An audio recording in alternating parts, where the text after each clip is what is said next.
오늘 말씀의 제목은 발람의 예언이라는 제목으로 하나님 말씀 보겠습니다.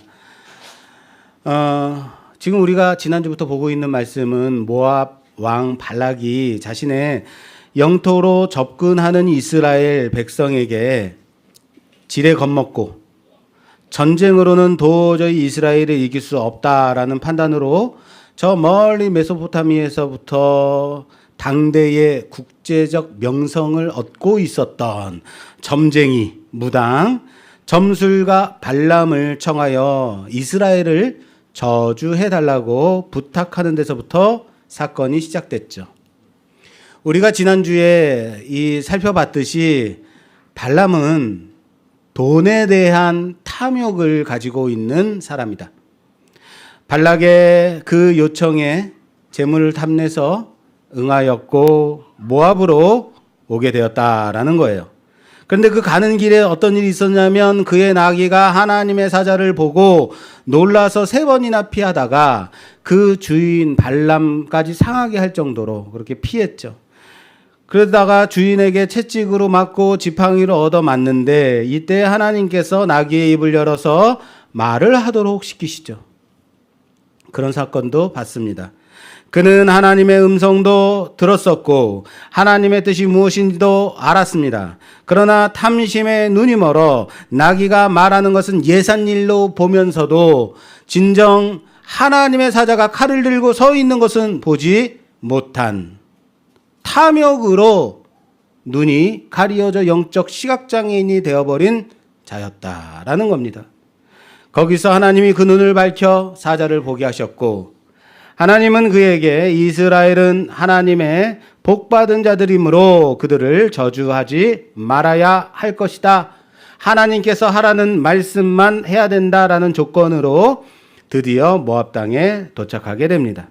여기서부터 이제 오늘 말씀인데 그가 하나님의 음성도 들었고 하나님의 이름도 말하고 있어요. 내 하나님 내 여호와 하나님의 말씀 이러면서 하나님을 안단 말이에요. 그렇다고 해서 이 사람이 하나님의 선지자인가? 맞나요? 하나님의 선지자로 볼 수 없다라고 말씀드렸습니다. 그저 그는 많은 신들을 섬기는 특별히 저주를 전문으로 하는 다신론자 점쟁이 중에 하나로서 여기서 그가 나의 하나님 또는 여호와라고 그의 이름을 불렀을 때 그것은 단지 여러 신들 중에서 필요한 하나의 신으로서 하나님의 이름을 이용하고 있는 것이다 라고 말씀드렸습니다. 무당 중에도 용한 무당이 있어요. 그죠? 잘 맞추는 사람들이 있어요. 이런 사람들 있어요. 희한하게 잘 맞춘단 말이에요. 그냥 우리가 누군가에게 점을 보러 갔다가 옛날 어렸을 때 집에 뒤뜰에 대추나무 있었지. 아니요, 없었는데요. 그래, 다행이야. 그거 없었기 때문에 당신이 이렇게까지 산 거야. 이런 식으로 하는 그런 무당들 말고요. 진짜 용한 무당들이 있어요. 그 중에 대부분은 용한 사람들을 잘 맞추고 이전에 있었던 것들을 잘 맞추는 사람 대부분은 귀신의 영에 쓰인 사람들이에요. 접신무라고 하죠. 이런 사람들은 기가 막혀 맞춰요. 이 무당들이 이전에 있었던 일들을 잘도 맞춘다고 해서 척 보면 맞춘다고 신통하다, 용하다. 그래서 그가 하는 말을 들어야 되고 그렇게 섬기며 살아야 될 건가? 여러분, 사탄의 꼬임일 뿐이다라는 것을 아셔야 돼요. 지난주에 방영됐던 그것이 알고 싶다라는 프로그램이 있는데 여기에 자신을 장군보살이라고 여자들을 속여가지고 문자로만 명령을 내리는 거예요. 옆에서 자기가 다 그 카페나 자기가 그 자리에 있어서 다 보고 있으면서 다른 사람인 양 문자를 보내가지고 자기가 다 알아맞추고 다 상황을 다 말해주고 그러니까 이런 거 조심해야 돼. 오늘은 물에 가지 마. 이런 거로 인해 가지고 완전히 그 영혼을 지배해버려요. 그 사람들의 영혼을. 그리고 끝내 어디까지 가냐면 사람까지 죽이게 된 사건이 나왔어요. 왜 이런 일에 사람들은 넘어갈까? 왜 그럴까요? 자기에 대해서 잘 알기 때문이에요. 그리고 주변의 일들을 잘 알아맞추기 때문이에요. 그렇기 때문에 완전히 홀라당 넘어가서 자신의 영혼까지 팔아넘기게 되는 것이다. 잘 맞춘다고 해서 그렇게 따라가면 되는가? 아니라는 겁니다. 그 사람은 자신을 장군보살이라고 하면서 그걸 이용해 먹은 것뿐이다. 참으로 딱할 노릇이다라는 거예요. 그런데 인생의 중대한 문제를 직면했을 때, 불안감과 두려움 속에 있을 때, 그럴 때 소위 신통력이 있다는 점쟁이나 무당들을 찾아가는 사람들 있죠. 그런 사람 있단 말이에요. 그런데 이런 사람들이 꼭 세상 사람들만 그럴까요? 교회 다닌다고 하면서 전보러 다니는 사람들 있더라라는 거예요. 오늘의 운세 보고 출근하는 사람들이 있더라라는 거예요. 이런 거 보지 마세요. 권사들이 단체로 예언기도 받으러 기도원에 간다라는 얘기를 들었어요. 단체로 가면 할인해 주나요? 참, 전보러 가는 것하고 예언기도 받으러 가는 것은 다른 건가요? 전보러 가서 앞에 무슨 일이 생길 건데 어떻게 하면 되겠어요? 예언기도 받아서 앞에 무슨 일이 있는데 알아봐 주세요. 뭐가 다른가요? 부끄러운 일입니다. 기독교 안에서도 특별한 능력을, 은사를 가지고 있는 사람들 있어요. 그 사람들한테 예언기도 받거나 축복기도 받고 싶은 마음들 여러분들도 있습니까? 네, 있다고 생각하겠습니다. 네, 그렇게 예언기도 받아서 뭐가 달라지나요? 예언기도 받으면 장래의 일을 알게 되면 정말 여러분들 다르게 살 수 있어요? 여러분들 갑자기 예언기도를 받는데 너는 저기 캄보디아 오지까지 가라 이러면 여러분 정말 가실 거예요? 안 가실 거잖아요. 감당치도 못할 거잖아요. 정말 여러분들이 장래의 일을 알게 되면 정말 다르게 살 수 있는가? 어떤 신앙인들은 우리 집에는 기도해주는 권사님이 있어요. 우리 집엔 기도해주는 전도사님이 있어요. 무슨 일이 생길 때마다 무슨 일을 해야 될 때마다 가서 저는 기도 사역자한테 기도 부탁해서 물어보고 해요 라고 말하는 신앙인이 있어요. 어때요? 신앙이 있어 보이나요? 아, 무슨 일을 하기 전에 언제나 물어보고 해야지, 기도해야지. 맞죠? 신앙인의 모습 맞나요? 기도는 우리가 뭐라고 배웠죠? 기도가 뭐예요? 하나님과의 대화라고 배웠잖아요. 하나님의 뜻을 알아가는 관계의 문제라고 그랬잖아요.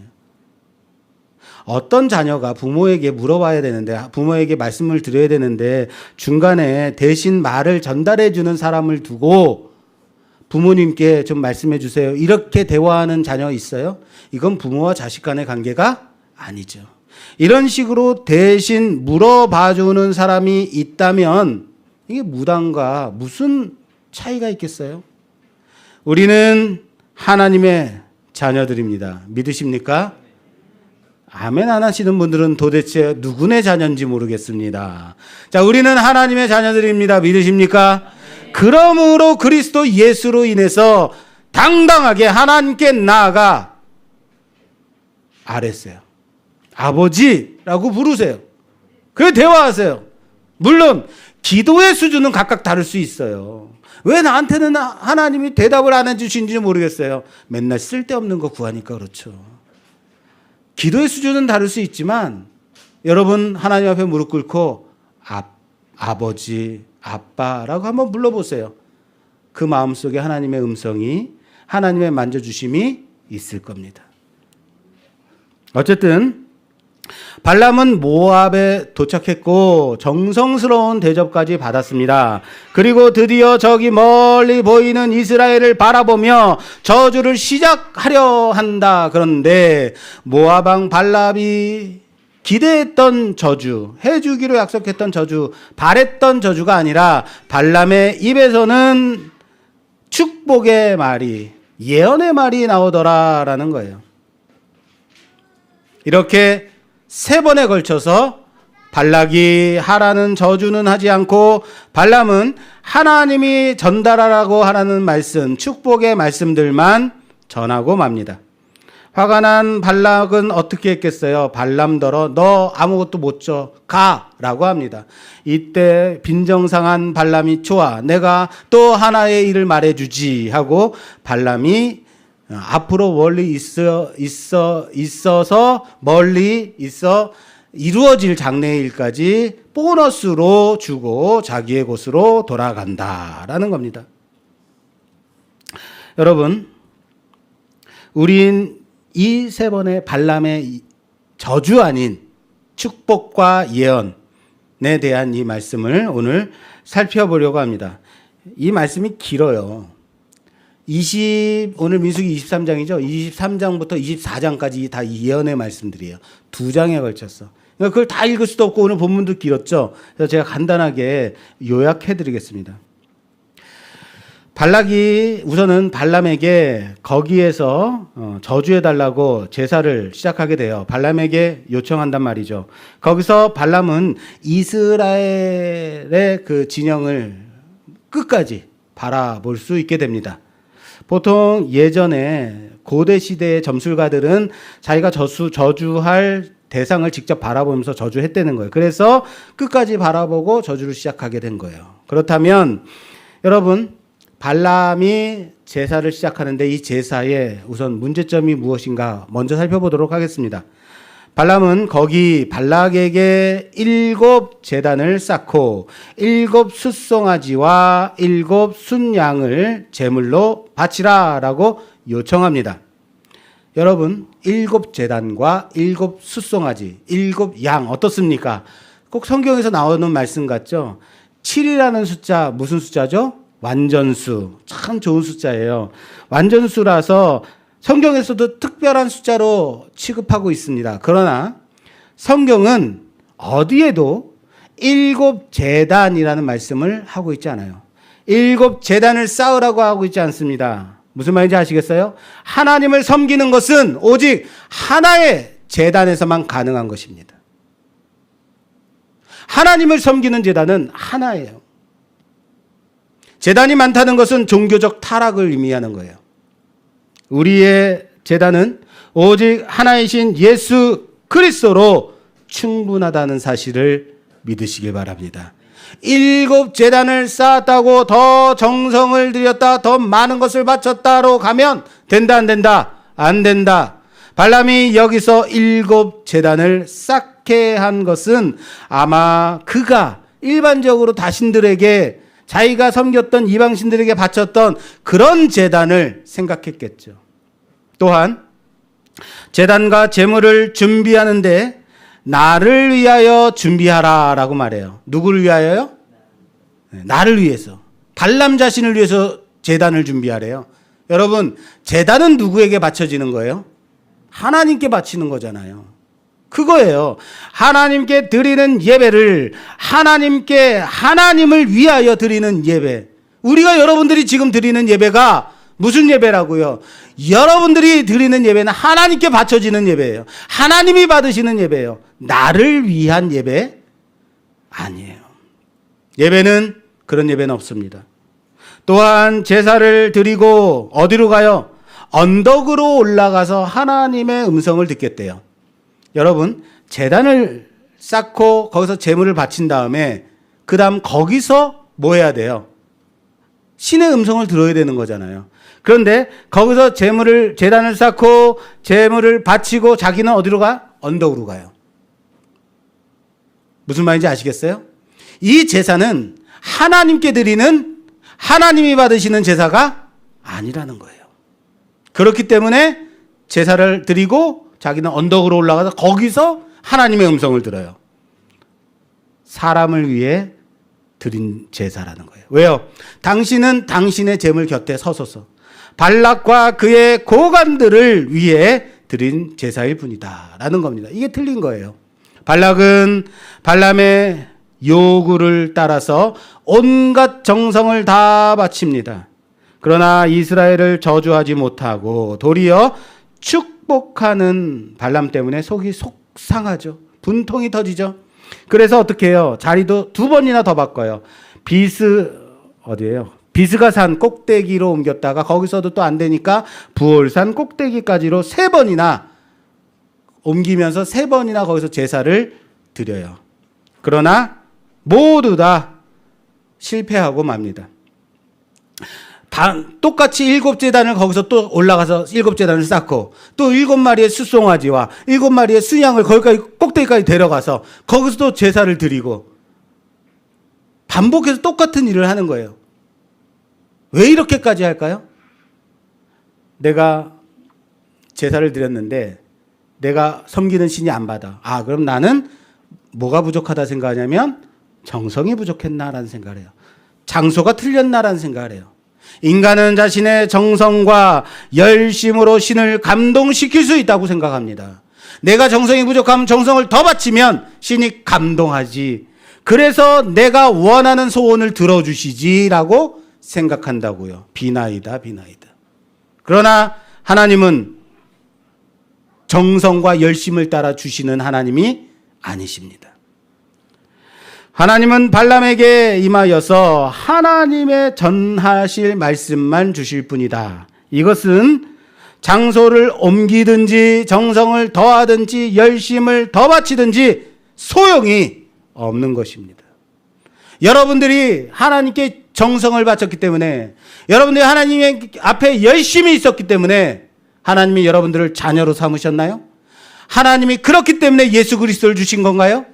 우리가 아직도 죄인 되었을 때, 여전히 죄인 되었을 때 하나님께서 아들 예수를 우리를 위해서 주셨단 말이에요. 우리의 정성과 열심과 상관없이. 우선 첫 번째 발람의 예언을 보겠습니다. 그 내용은 아무도 하나님께서 축복하신 자들을 저주할 수 없다.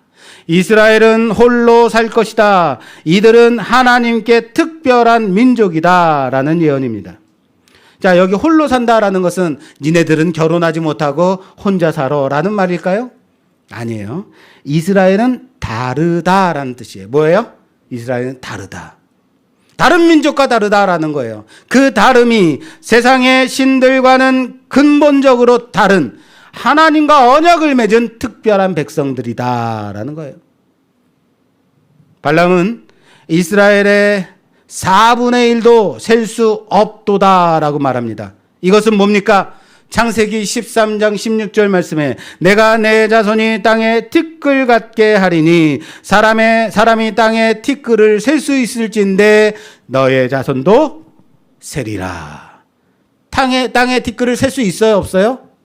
있어요, 없어요? 없죠. 없으니까 너의 자손도 셀 수 없다라는 말씀이에요. 하나님께서 아브라함에게 주셨던 그 언약의 말씀이 지금 발람의 입에서 성취되고 있죠. 저주를 해달라고 한 말은 오히려 축복과 예언의 말들로 변경이 바뀌어졌다라는 겁니다. 또한 발람은 나 또한 이스라엘처럼 의로운 죽음을 맞이하고 싶다라고 고백할 정도로 그렇게 말을 합니다. 두 번째 예언, 발람의 두 번째 예언 보겠습니다. 자, 찾아볼게요. 19절에서 23절까지. 하나님은 사람이 아니시니 거짓말을 하지 않으시고 인생이 아니시니 후회가 없으시도다. 어찌 그 말씀하신 바를 행하지 않으시며 하신 말씀을 실행하지 않으시랴. 내가 축복할 것을 받았으니 그가 주신 복을 내가 돌이키지 않으리라.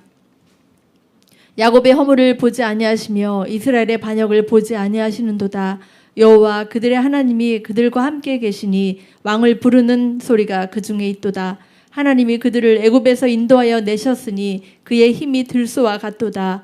야곱을 해할 점술이 없고 이스라엘을 해할 복술이 없도다. 이때에 야곱과 이스라엘에 대하여 논할진대 하나님께서 행하신 일이 어찌 그리 크냐 하리로다. 아멘.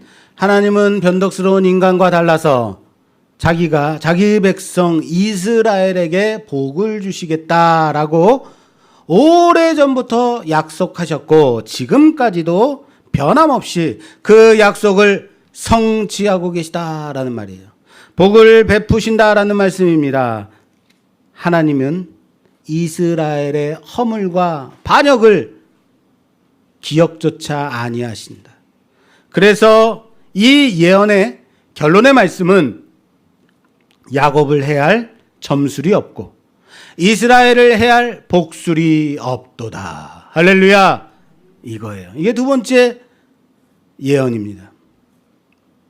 그래서 발람의 세 번째 예언이 또 장소를 옮겨서 발락의 집요한 강요에 의해서 세 번째 예언이 또 시작이 되는 겁니다. 자, 세 번째 장소로 발락이 데려가는데 가서 똑같이 7 제단을 쌓고 7 제물을 드립니다. 반복적인 행동을 하고 있어요. 이번에는 어디로 가냐면 부올산 꼭대기로 갑니다. 이 부올산의 한 봉우리, 산에 가면 봉우리들이 많잖아요. 이 부올산의 한 봉우리가 바로 느보산이에요. 느보산 모르세요? 모세가 나중에 죽기 전에 느보산 꼭대기에 올라가서 가나안의 끝까지 바라보죠. 그 느보산이 있는 부올산 꼭대기에 올라가서 거기서 다시 예언을 저주를 하도록 시킵니다. 그런데 여러분, 첫 번째하고 두 번째 예언을 받을 때와 세 번째 예언을 받을 때 발람이 달라요. 방법이 달라졌어요. 이전에는 아마도 자신이 신을 부르는 어떠한 점술적 행위를 했던 것 같아요. 다시요. 언제나 무당이나 점쟁이들이 처음에 뭐 해요? 딱 가면 신을 막 부르잖아요. 뭐 이렇게 흔들기도 하고 장구도 치고 이러잖아요. 그게 뭐예요? 신을 부르는 행위거든요. 그러니까 아마 첫 번째, 두 번째는 그런 점술적 행위를 했던 것 같다. 왜 그런지 보여드릴게요.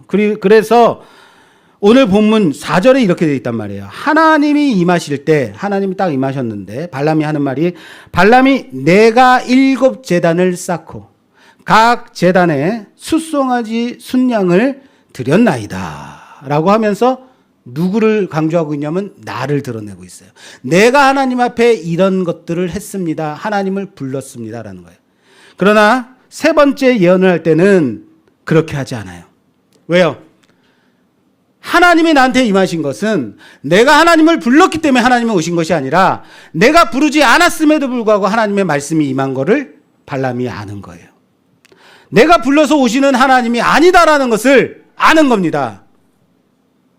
여호와께서 자신에게 말씀하심을, 필요하실 때 말씀하심을 알게 되는 거예요. 그래서 발람은 세 번째는 방법을 다르게 합니다. 단지 광야를 바라봅니다. 내가 부르지 않아도 하나님께서 말씀하실 테니 하나님께서 말씀하실 그 말씀을 기다리는 거예요. 광야를 바라봄이죠. 사람의 노력과 정성으로 신을 부르는 그 행위에서 이제는 하나님께서 임하심을 기다리는 자세로 바뀌었습니다. 하나님의 음성을 듣기를 원하신다면 하나님의 음성에 집중해야 돼요. 하나님의 영이 그에게 임했고 발람은 자기가 눈을 감고 있었는데 이제는 눈이 열려서 말한다라고 세 번째 예언을 시작합니다. 그는 이스라엘의 아름다움과 영광을 말할 뿐만 아니라 장래에 흥왕할 것을 예언합니다. 이스라엘은 원수들을 상대로 승리할 것이며 이스라엘은 복의 근원이 되고 이스라엘을 축복하는 자는 복을 받을 것이고 저주하는 자는 저주를 받을 것이다 라고 말해요. 이 말씀 뭐죠? 이것도 마찬가지로 아브라함에게 주셨던 하나님 말씀이잖아요. 처음에 하나님께서 아브라함에게 약속하셨던 그 말씀, 너를 축복하는 자를 복 주고 너를 저주하는 자에게 복을 내리겠다, 저주하겠다. 하나님의 언약의 말씀을 발람의 입을 통해서 다시 말씀하고 있는 겁니다. 여러분들이 발락이라면, 모압왕 발락이라면 어떻겠어요? 이게 예언이구나, 이게 진짜구나 이러겠어요? 화가 나겠죠. 여기는 박수를 치며 손뼉을 치면서, 신나서 손뼉을 치는 건가요? 예, 박장대노죠.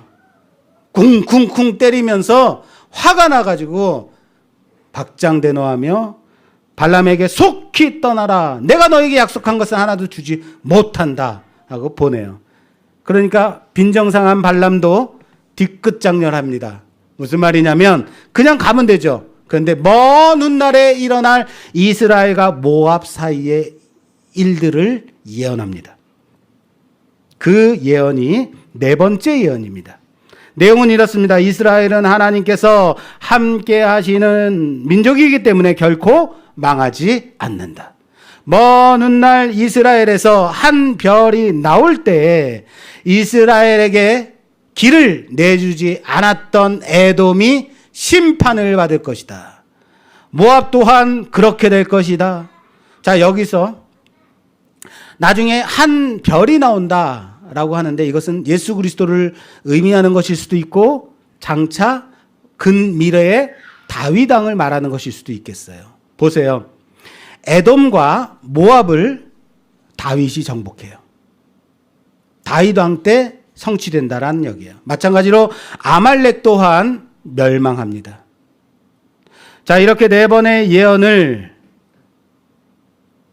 이제는 하고 발람은 떠나가게 되죠. 네 번째 예언의 요지는 이스라엘은 흥하고 그들을 대적했던 나라들은 망하리라라는 말입니다.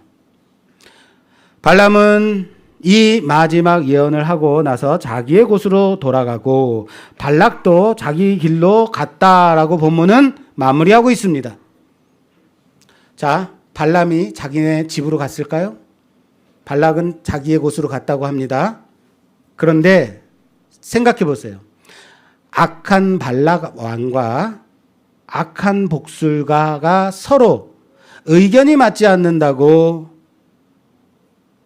척을 지고 저주 전문가 발람이 하나님의 말씀을 지키겠다고 이 말씀이 진짜야 진리야 하면서 서로 간에 원수처럼 정말 헤어졌을까요? 정말 그랬을까요?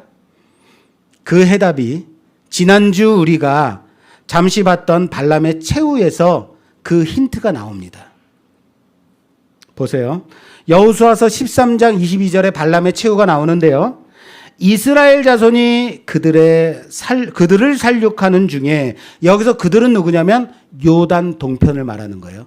요단 서편은 본토예요. 가나안 본토.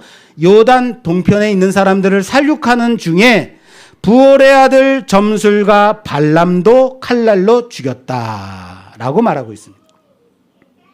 이스라엘이 요단 동편을 정복하는 과정에서 부올의 아들 점술과 발람도 죽였다라고 말하고 있다고요.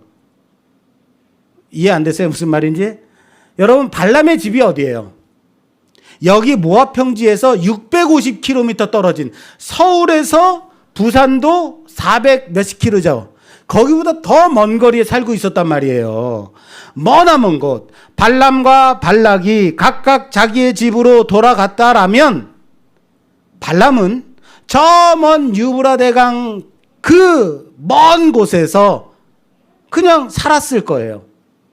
그런데 여기 요단 동편을 평정하는 가운데 발람이 죽었다라고 말하고 있죠. 그렇다면 발람이 어디 있었다는 얘기예요? 이렇게 말하는데도 모르시겠어요? 발람이 인근 지역에 있었다라는 거죠. 요단 동편을, 그렇기 때문에 요단 동편을 정복하는 가운데 발람이 죽은 거예요. 그러면 왜 그는 자기네 집 유브라데 메소포타미아 그쪽으로 가지 않고 여기에 있었을까? 이 근처에 있었을까? 왜 그랬을까요? 기대하는 게 있었기 때문이에요. 뭔가를 기대하고 기다린 거예요. 왜요? 여기까지 왔는데 복채를 받았어요? 못 받았어요? 못 받았어요. 그냥 가라 했기 때문에. 발람이 뭔가를 기대하고 기다렸기 때문에 여기 있다가 죽게 된 거예요. 그럼 뭘 기다렸을까? 자, 계시록 볼게요.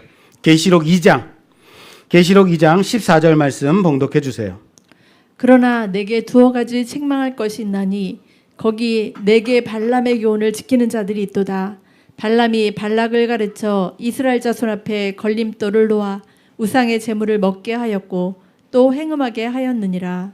아멘. 아멘. 버가모 교회에게 하나님의 사자가 주신 예언의 말씀인데 여기에 발람의 얘기가 나와요.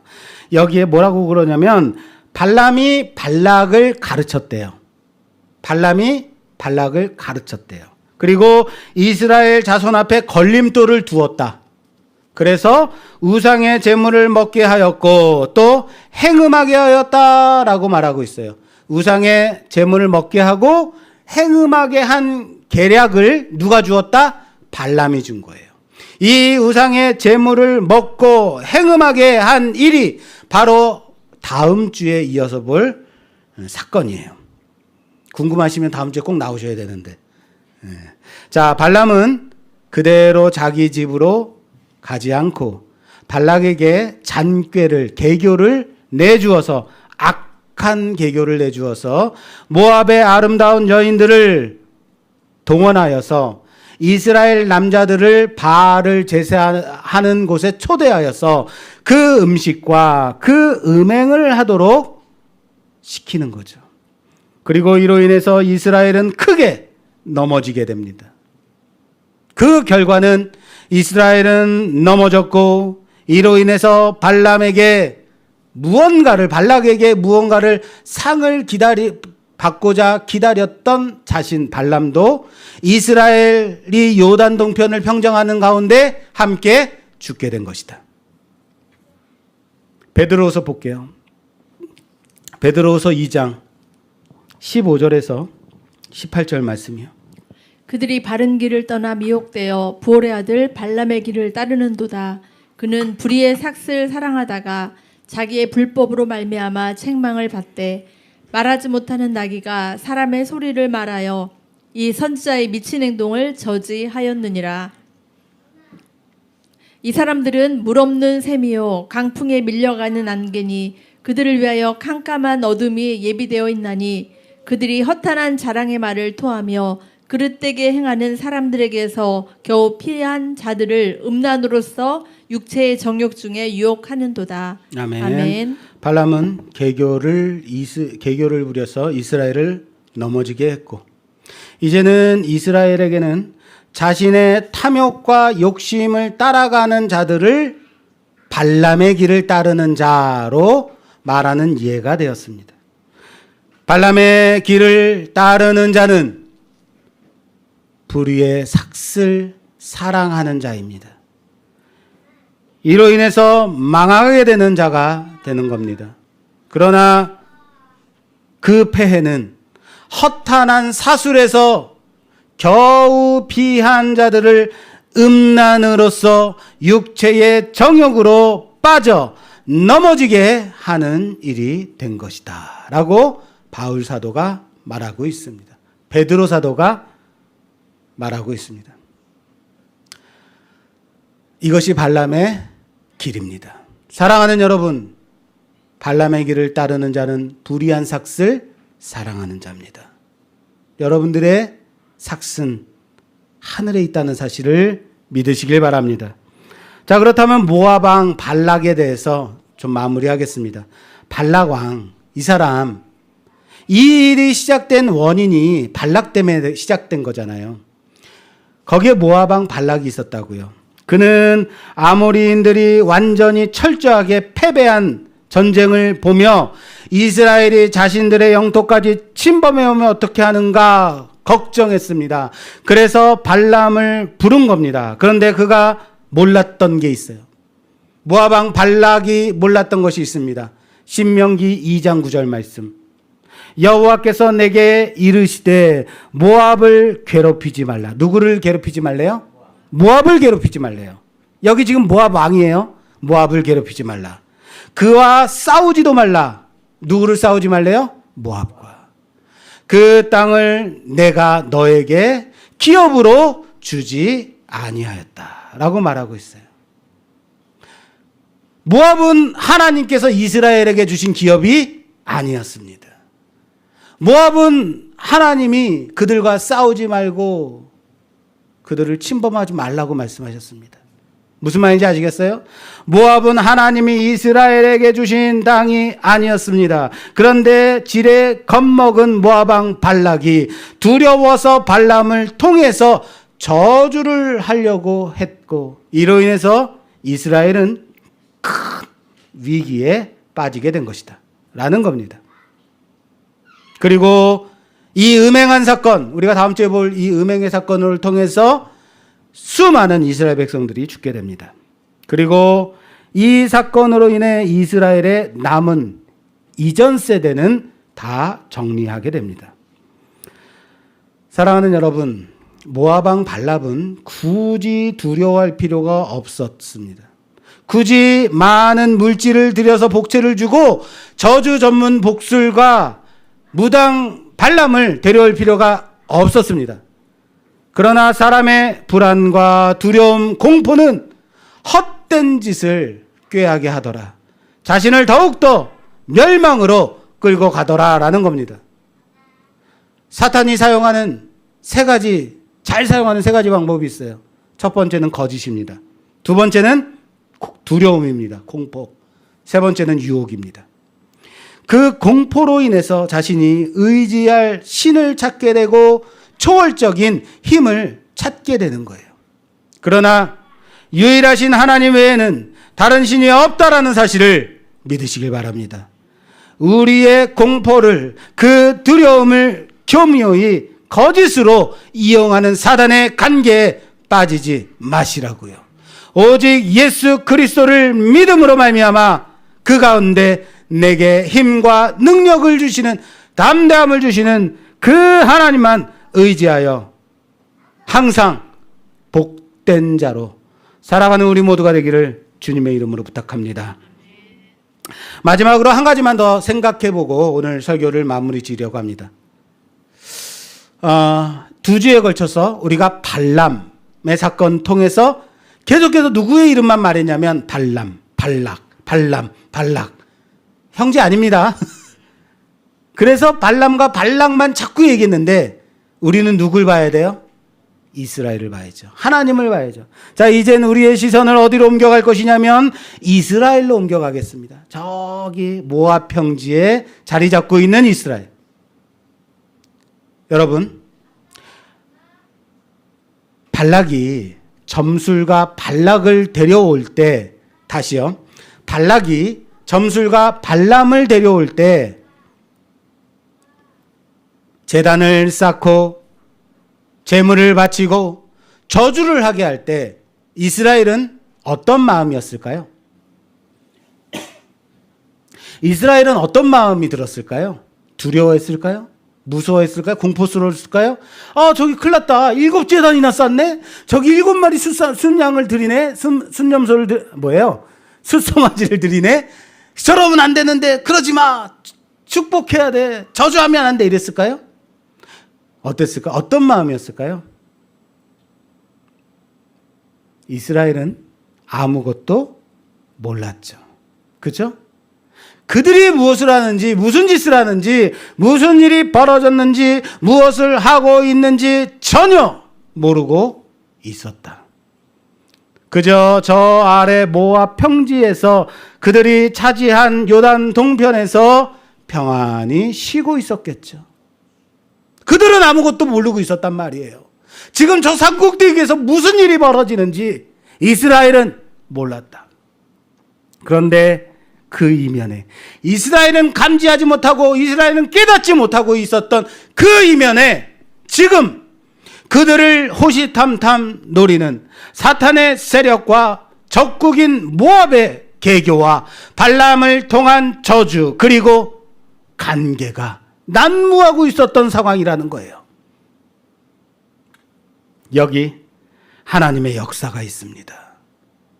사랑하는 여러분, 이스라엘이 깨닫지 못하고 알지 못하고 그들은 전혀 상상도 못하고 있는 그 상황에 여기 하나님의 역사가 있습니다.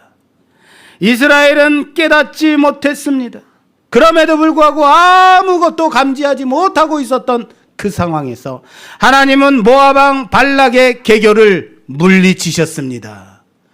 점술가 발람의 저주를 변하여 복으로 선포케 하셨습니다. 앞으로 성취될 구원의 역사까지 그 입으로 말하도록 하셨습니다. 사랑하는 여러분, 우리가 아는 것은 단지 우리가 보고 경험한 그 정도의 지극히 작디 작은 영역입니다. 그렇잖아요. 그러나 사실 발람과 발락의 이 사건 가운데서 우리가 알 수 있는 것, 우리가 경험하고 우리가 아는 그 영역을 벗어나서 우리와 관련하여 일어나는 수많은 일들이, 어둠의 세력들의 그 싸움들이 더 많다는 거예요.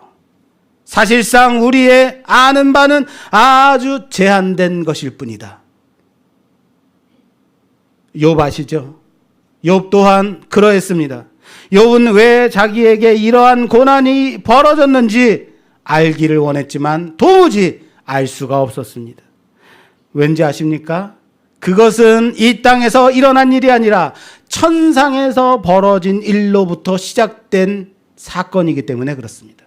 하나님과 사탄의 내기로 인해서. 단지 자기가 현실적으로 당하는 고난밖에는 아는 것이 없었습니다. 알 수도 없었습니다. 그는 고난의 의미도 깨달을 수 없었습니다. 하나님께서 자기를 얼마나 믿어주시고 신뢰하고 계신지 그 영광스러움에 대해서도 더더군다나 알 수 없었습니다. 여기 이스라엘을 대적하고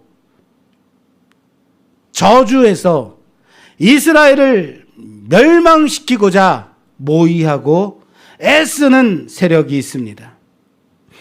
이스라엘 백성은 자기들에게 어떠한 위협이 있었는지, 어떠한 의도가 있었는지, 자기에게 가해진 어떤 일들도 겪지 않았습니다. 그렇기 때문에 아무것도 알 수 없던 상황이었습니다. 단지 평안히 쉬고 있었죠. 무슨 일이 일어났는지 일어나지 않았는지조차 모르는 것입니다. 여러분, 그러나 발람이 이방신의 이름으로 저주를 하든 별의별 짓을 하든 이스라엘은 상관이 없습니다. 뭐라고요? 그가 저주를 하든 구술하든 상관이 없어요. 왠지 아십니까? 하나님이 복 주시기로 작정한 민족이기 때문이에요. 할렐루야. 하나님이 은혜를 베푸시기로 택하신 민족이기 때문입니다. 오늘 이 사건을 통해서 그럼에도 하나님이 이스라엘을 위해서 쉬지 않으심을 우리는 봅니다. 하나님의 열심을 보고 있습니다. 이방신들을 섬기는 점술가 하나님의 그 이름으로 이스라엘을 저주하려고 하나님의 이름을 부를 때에 그 잘못을 꺾으시고 오히려 복의 예언을 선포케 하시더라. 하나님께서. 우리가 믿는 것은 이 모든 것을 하나님이 알고 계시다라는 거예요. 하나님께서 섭리하신다라는 거예요. 하나님의 주권에 있다라는 거예요. 믿으십니까? 우리가 알든 알지 못하든. 이런 점에서 많은 일들이 우리의 이해의 영역 밖에서 일어나고 있을 겁니다. 우리는 이 모든 것에 대해 장래에 일어날 일이든 근거리에 일어날 일이든 이해하거나 알아서가 아니라 모르지만 이해되지 않더라도 그럼에도 하나님께서 그것을 알고 계시고 하나님의 주권에 있음을 믿음으로 고백하고 평안을 누리는 것입니다. 이것이 그리스도 예수를 믿는 믿음으로 얻게 되는 평안이라는 사실을 믿으시기 바랍니다. 욥은 그 고난 가운데서 자기가 어디로 가도 하나님을 볼 수 없도다. 내가 어디로 가는 길이 그 길이 끝이 어딘지 알 수 없도다 라고 말하지만 내가 가는 길을 그가 아시나니. 뭐라고요? 따라서 합시다. 내가 가는 길을 그가 아시나니. 그가 누구예요? 하나님이죠. 나는 나의 길을 모르지만 하나님만 아시면 된다라는 거예요. 그렇게 고백하죠. 사랑하는 여러분, 바로 이것이 신앙입니다. 나는 모르지만 하나님이 아시니까 나는 그 길을 갑니다라는 태도예요. 나는 모르지만 하나님이 아시니까 나는 평안을 누립니다. 하나님 앞에서의 삶의 자세인 거예요. 우리의 신앙은 이런 하나님을 알고 믿고 신뢰함으로써 평안을 누리는 것이라는 사실을 믿으시기 바랍니다. 우리는 우리 지각 영역 밖에서 일어나는 일들을 다 알 필요가 없습니다. 알려고 할 필요도 없습니다. 다시 말할까요? 앞으로 일어날 장래에 근 미래에 일어날 일이든 먼 미래에 일어날 일이든 굳이 알려하지 마시라고요. 그 알아서 뭐 하려고요? 단지 우리에게 맡겨주신 이 시각에 충성하십시오. 성실하십시오. 예배 잘 드리시라고요. 나를 향한 모든 저주를 하나님이 꺾으실 겁니다. 나를 향한 모든 죽음의 위협을 하나님이 축복으로 바꾸실 겁니다. 이걸 믿는 거예요. 우리는 하나님의 복을 받은 자들임을 믿고, 그렇다면 두려움과 불안함에서 벗어나 기대하고 감사함으로 나에게 맡겨주신 오늘을 성실되게 살아가는 우리 모두가 되기를 주님의 이름으로 축원합니다. 하나님의 주권을 신뢰하시라고요. 하나님의 말씀을 붙잡으시라고요. 하나님께서 여러분들을 인도하시는 그 인도하심을 믿고 따라가는 우리 모두가 되기를 주님의 이름으로 축원합니다. 축원합니다.